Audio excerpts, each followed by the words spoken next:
Cromwell was a man of his times and had some pretty reprehensible views about Catholics, which resulted in bloodshed and murder. They dug up his corpse and found something strange.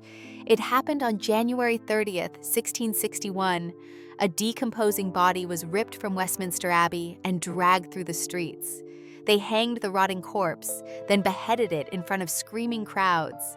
His severed head was jammed onto a spike and left to rot for 24 years. But here's the crazy part. This man once ruled all of Britain. His name was Oliver Cromwell, and what he did will absolutely shock you. Cromwell showed that it was possible for the British nation to rule without the formal need of kingship or an established church. Oliver Cromwell remains one of the most controversial figures in British history. The man who signed the death warrant of King Charles I fundamentally changed the course of England forever. Long before the American colonists declared independence or French revolutionaries stormed the Bastille, this English farmer proved that kings were not untouchable. But the journey from agricultural worker to military commander to regicide is far stranger than most people realize. Cromwell entered the world in 1599, born into what we might call the middle tier of English society. His family wasn't wealthy by aristocratic standards, but they were certainly comfortable. The Cromwells had benefited enormously from the religious upheaval of the previous century. When Henry VIII broke with the Catholic Church and dissolved the monasteries, families like the Cromwells were able to acquire property and climb the social ladder. In fact, Oliver could trace a family connection back to Thomas Cromwell, one of Henry's most powerful advisors. His grandfather entertained King James I during royal hunting trips. So while young Oliver wasn't born into nobility, he grew up with connections that mattered. The England of Cromwell's childhood was still reeling from the gunpowder plot of 1605. Catholic conspirators had attempted to blow up Parliament and kill the king, and the discovery of this plot unleashed a wave of anti-Catholic sentiment across the country. This atmosphere of religious tension would have been impossible to escape, and it likely shaped Cromwell's developing worldview. He attended school and spent a year at Cambridge University before his father's death in 1620 forced him to return home and manage the family estate. He married Elizabeth Bourchier and settled into what should have been an unremarkable life as a country gentleman. Everything changed in 1625 when King James died and his son Charles became king.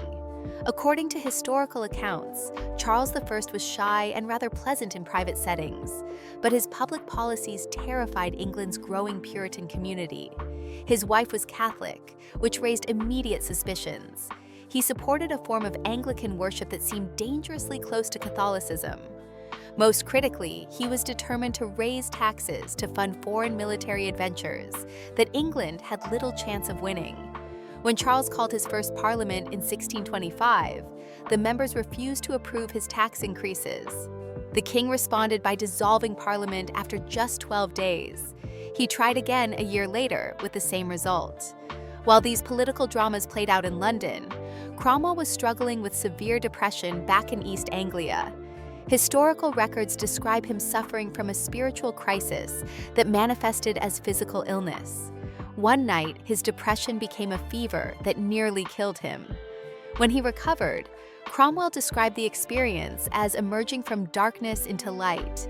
He had undergone a religious conversion to Puritanism, and from that point forward, his faith would drive every decision he made. In 1628, Charles decided once again to call Parliament and raise taxes. This time, Cromwell decided to get involved. Using his family connections, he secured a seat as a member of Parliament. It was perfect timing. By 1628, Charles had resorted to forcing his subjects to provide loans to the crown, which was essentially legalized theft. His favorite advisor, the Duke of Buckingham, had used this money to launch disastrous military campaigns in Spain and France. When citizens refused to pay these forced loans, Charles had them arrested, including some members of Parliament. The 1628 Parliament was furious about these violations of traditional English rights. Cromwell watched as the new Parliament asserted their right to refuse unjust taxation. They blamed Buckingham for leading the king astray. Then an army officer assassinated Buckingham, and Charles blamed Parliament for creating the climate that led to his friend's death. In a fit of anger, Charles dissolved Parliament yet again. This time, his anger lasted 11 years. From March 1629 to April 1640, no Parliament met at all. Historians call this period the personal rule of Charles I. These years were difficult for Cromwell. Without his parliamentary position, he lost many of his connections. He sold property and took up farming just to survive. By 1636, he was broke and essentially nobody. He even considered emigrating to America to join the Puritan communities there. But fortune intervened. First, his wealthy uncle died in 1636 and left everything to Oliver. Second, in 1639, Charles made a catastrophic mistake. The king decided to force his religious preferences on Scotland. Scotland had only been united with England for about 40 years at this point, and the Scots worshipped in the Presbyterian tradition, which rejected the elaborate ceremonies that Charles loved. When Charles tried to impose his religious reforms, the Scots invaded northern England. The conflict became known as the Bishops' Wars. Charles sued for peace, and the Scots agreed on two conditions: stop trying to change our religion and pay all our war expenses. Charles was completely broke with the Scottish army occupying the north of England. He had no choice but to call Parliament again. The Parliament of 1640 started as a farce. It lasted only 3 weeks before Charles dissolved it, earning it the nickname the Short Parliament. But Charles was still broke, so 6 months later he called another parliament. This one would become known as the Long Parliament, and it would mark a turning point in English history. It would also mark the point where Oliver Cromwell stepped out of obscurity and into the political spotlight. Cromwell returned to Parliament as the member for Cambridge. The 11 years of personal rule had changed him. He was no longer shy or uncertain. In his first week, he gave a passionate speech attacking the king's imprisonment of a prominent Puritan known as Freeborn John. In his second week, he launched an attack on Charles's attempts to force religious conformity on the nation. While Cromwell wasn't the most polished speaker in Parliament, his passion got him noticed. The Long Parliament started passing legislation that enraged Charles. They legalized some of his taxes, but accused his closest advisors of treason. They made it illegal for Charles to dissolve Parliament without their consent. They attacked his Catholic wife. By 1641, the situation had deteriorated completely. Civil war erupted in Ireland. A royalist plot was discovered and crushed in Scotland. Then Parliament presented Charles with a document called the Grand Remonstrance, which was essentially a list of all the reasons they considered him a tyrant. Charles was convinced this was all a Puritan conspiracy against him. On January 4, 1642, he personally led soldiers into the House of Commons to arrest 5 prominent members of Parliament. This violation of parliamentary privilege was unprecedented in English history, but the 5 MPs had been warned and escaped. Humiliated, Charles left London on January 10th and headed to Oxford, his traditional stronghold. In March, Parliament voted to raise an army. Charles did the same. In August 1642, the First English Civil War began. The war would ultimately claim around 200,000 lives. For Oliver Cromwell, it was the moment that transformed him from an obscure politician into a national figure. Despite having no military experience, Cromwell threw himself into the war effort. One of the first engagements saw him successfully defend Cambridge against royalist attack. But the real turning point came at the Battle of Edgehill in October 1642. The battle itself was a draw, but Cromwell observed how effective the royalist cavalry was. He became convinced that Parliament needed its own mounted troops to win the war. Cromwell returned to East Anglia and began recruiting and training cavalry units. His success was remarkable. By mid-1643, his horsemen had secured the entire region for Parliament. In 1644, at the Battle of Marston Moor, Cromwell's cavalry destroyed the king's mounted forces. Cromwell proved to be a natural military leader. His men were professional, disciplined, and fiercely loyal.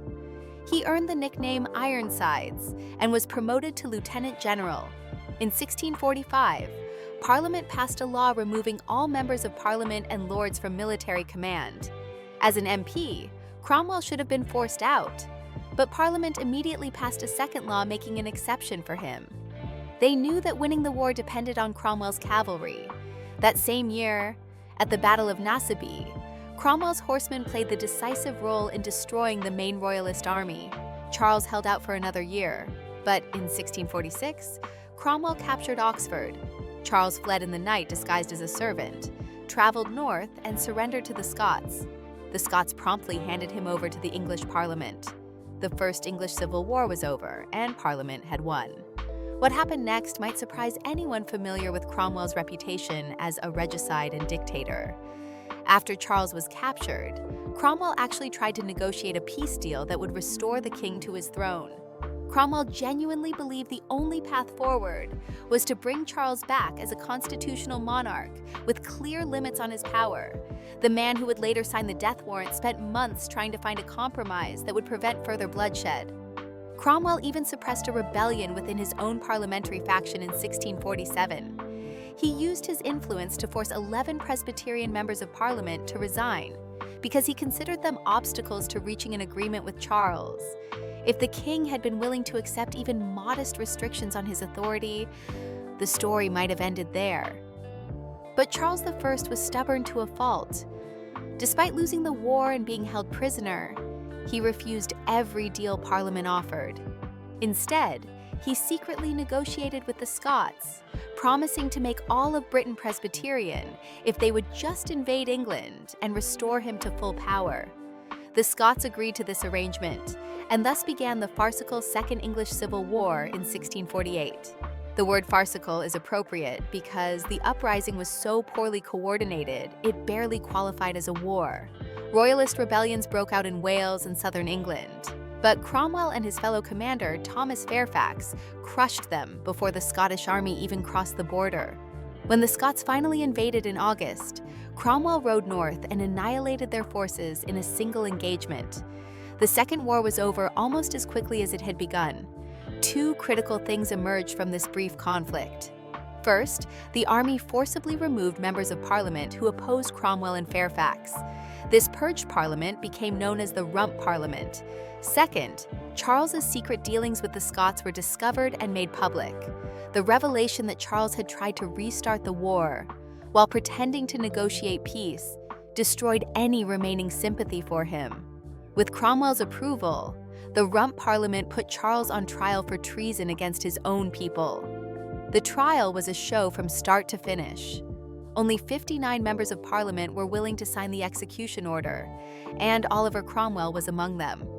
On January 30th, 1649, Charles I was publicly beheaded in London.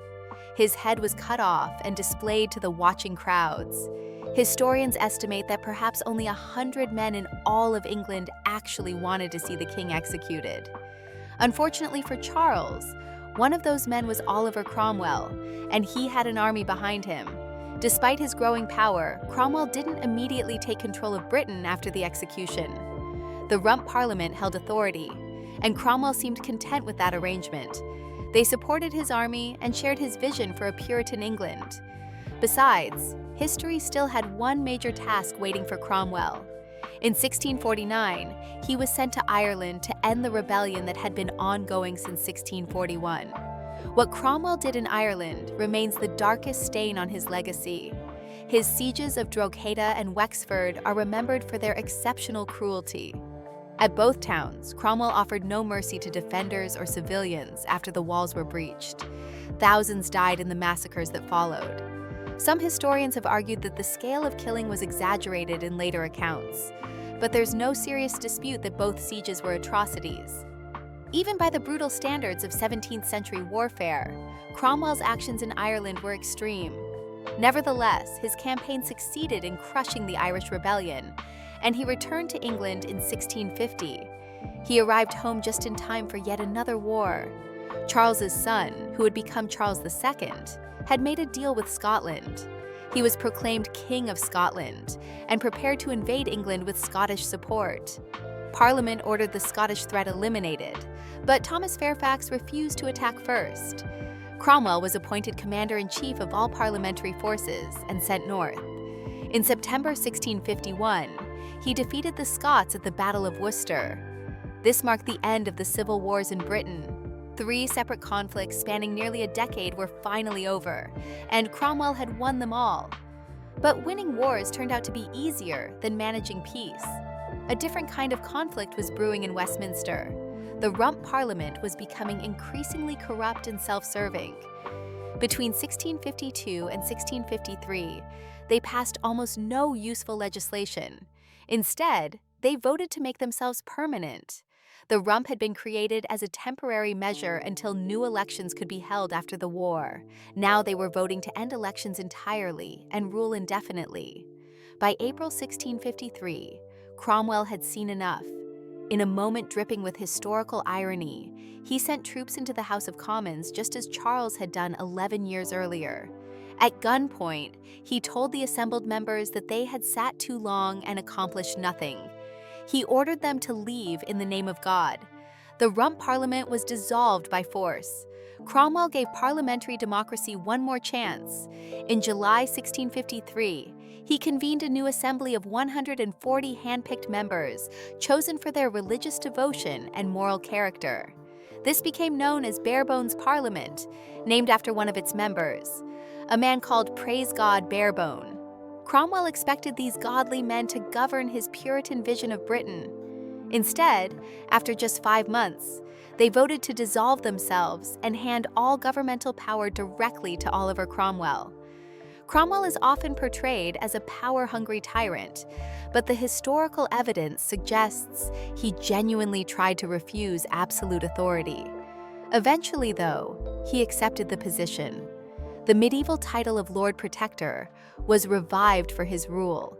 A new constitution called the Instrument of Government divided power between Cromwell, a council of state with 15 members, and a new parliament with 400 elected representatives from England, Scotland, Wales, and Ireland. This was actually quite progressive for the time. Never before had Scotland or Ireland been guaranteed seats in an English parliament, though they only received 30 seats each, while England got the vast majority. This progressive structure didn't prevent things from falling apart quickly. Elections to the first Protectorate Parliament were held freely, and the results were a disaster for Cromwell. Presbyterian opponents, free-thinking radicals, and even some royalist sympathizers won seats. Some members of the old Rump Parliament returned as well. Instead of passing the legislation Cromwell wanted, this new parliament immediately set about reducing his powers. When they tried to shrink the army, Cromwell dissolved Parliament in January 1655. The irony was impossible to miss. Cromwell was now dissolving parliaments just like Charles had done. The dissolution came as news leaked about a secret deal Cromwell had made with Catholic France in 1654 to ally against Spain. English taxes were once again funding foreign military adventures by an authoritarian ruler who dissolved parliaments whenever they disagreed with him. The parallels to Charles's reign were lost on absolutely nobody, and many of Cromwell's former allies began turning against him. Still, Cromwell wasn't universally hated. A royalist named Penruddock discovered this in March 1655, when he organized an uprising to restore Charles II to the throne. Penruddock gathered men and marched across England, expecting locals to join his cause. Instead, people shut their doors to him. His supporters fled, and the uprising collapsed before it truly began. The failed uprising gave Cromwell the excuse he needed to establish outright military dictatorship. England and Wales were divided into 12 districts, each controlled by a major general with virtually unlimited authority. The system was hugely unpopular and lasted barely a year before Cromwell was forced to abandon it. He called a new parliament in September 1656, but this time he didn't allow free elections. The Second Protectorate Parliament was purged of his enemies and filled with supporters. This compliant parliament did something extraordinary in February 1657. They voted to make Oliver Cromwell king. The very institution that Cromwell had fought to abolish was being offered back to him. To be fair, there was some logic to this. Britain's entire legal system was built around having a monarch to provide royal assent to laws. Having a king was a practical necessity. Besides, Cromwell was already functioning as a king in every meaningful way. He was addressed as Your Highness. He lived in the palaces that had belonged to Charles. He was granting knighthoods to his friends and allies. On June 26, 1657, Cromwell was crowned in an elaborate ceremony that was a coronation in all but name. The only difference was that he kept the title Lord Protector instead of becoming King Oliver. If anyone struggled to see the difference, they weren't alone. Many of Cromwell's oldest comrades couldn't distinguish between the protectorate and the personal rule of Charles I. King Oliver was levying taxes for foreign wars and dissolving parliaments whenever they challenged him. And he did it again. In February 1658, the Second Protectorate Parliament grew bold enough to readmit members that Cromwell had previously excluded. Cromwell immediately dissolved them. It would be his last act as ruler. The final months of Cromwell's life saw him withdraw from public affairs. His daughter Elizabeth died of cancer in early 1658, and something vital seemed to leave him.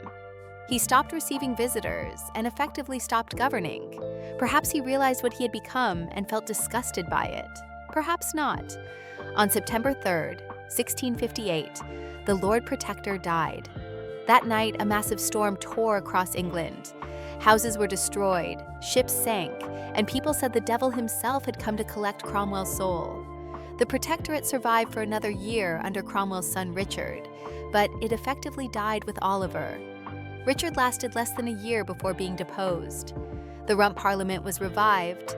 Then an army general named George Monk marched on London and forced them to readmit excluded members.